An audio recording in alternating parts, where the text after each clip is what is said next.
Welcome to the Being There podcast, stories from the road where we keep the rubber side down.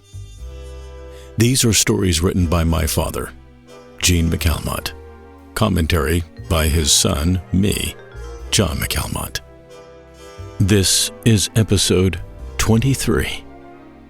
I'm gonna remember this. If you're enjoying these, please take a second to subscribe. Give us a rating of 5 stars or whatever the rating is on the podcast service you're watching. Drop us a note. We'd love to hear from you. If you ride a motorcycle, you will ride in the rain. It's the 5th law of motorcycle dynamics.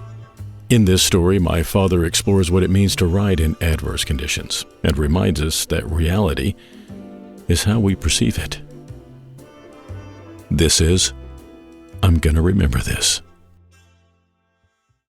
If you ride at all, you will eventually ride in the rain. It's one of those undisputable laws of thermodynamics. Being on the side of a Colorado mountain in the summer monsoons was not the best idea I'd ever had. Trying to fix a flat on another man's bike while drenched with water was a study in absolutes. I was absolutely miserable.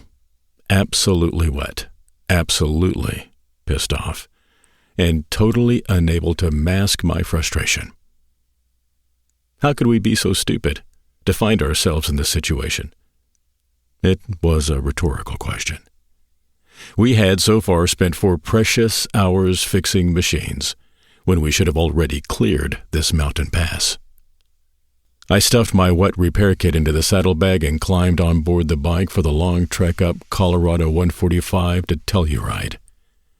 Somehow I found myself at the unwilling lead, charged involuntarily with finding the way. If there was to be another screw-up, my riding companions were making sure it would be my fault. It was their self-preservation. I eased the bike back onto the highway, moved out, and followed the West Dolores River Canyon, and the temperature was dropping steadily. By the time we reached Rico, we had gained several thousand feet in elevation, and the temperature was already in the mid-30s. The high-tech water-based repellent I had used to refresh my arrow stitch had utterly failed, and I was soaked to the skin. I turned up the temperature on my electric vest and gloves as it protected against hypothermia. We pulled under the modest shelter of a shed and took a pull. Nobody wanted to turn back. If we had to be miserable, then let's do it while making headway. No one could imagine what lay ahead. We pushed onward, slowing to a crawl.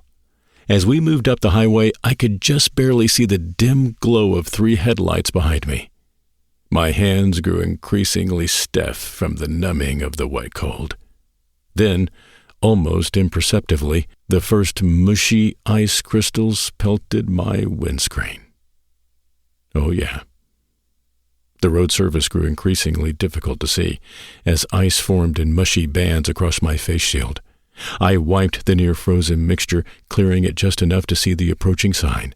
Mile marker 52.6, Lizard Head Pass, elevation 10,250 feet. We had arrived. I stopped the bike, sliding sideways on the icy surface. A chill swept through my body as I popped the kickstand down. Had we gone too far? Had we pushed the limits too much? Doubt and uncertainty filled my thoughts. I raised my shield to the burning blast of wet, cold snow. I watched snow squalls descend the mountainsides, colliding in a tempest flurry at the heart of the pass.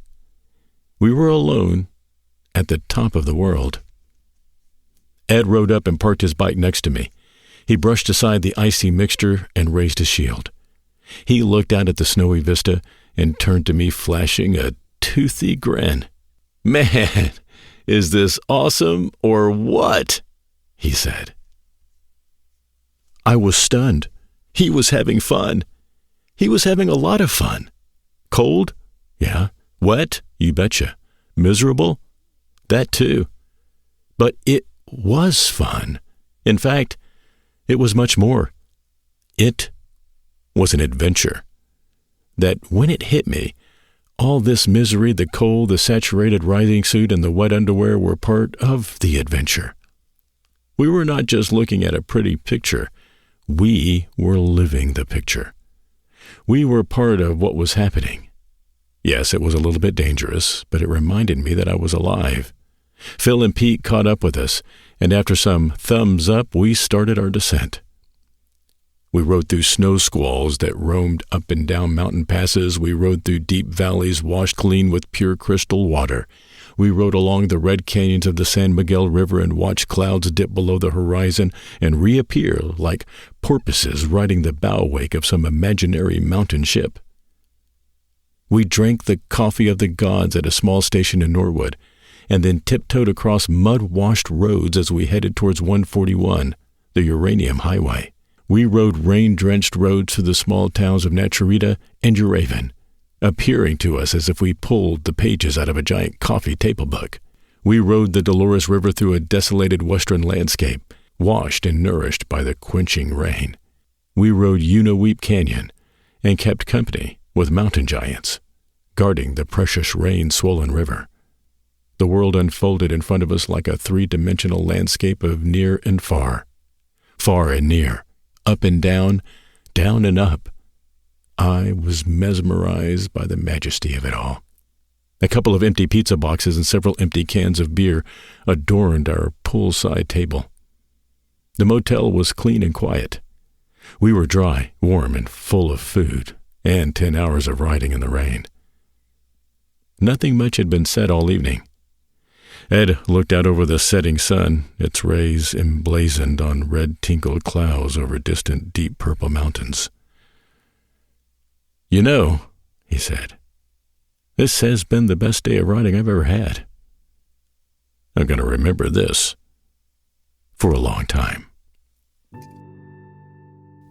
This article has always reminded me of a famous quote by Robert Pirsig, Zen and the Art of Motorcycle Maintenance. In a car, you're always in a compartment, and because you're used to it, you don't realize that through that car window, everything you see is just more TV.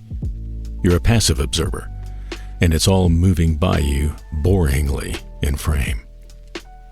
On a motorcycle, the frame is gone.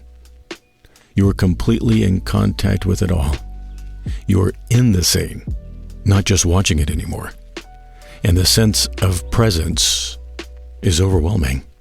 This article also reminds me of the first motorcycle that I purchased with my own money and did not tell my father about.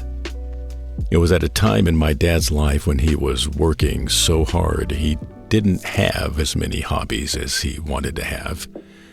Not that motorcycle riding is a hobby, it is more of a passion. But he hadn't thought about motorcycles in decades. And here comes his son, hair past my shoulders, pulling up on a Yamaha Maxim 750. We've talked about this in previous podcasts. It's the one thing that triggered my dad to purchase a motorcycle again. Like father, like son, like father.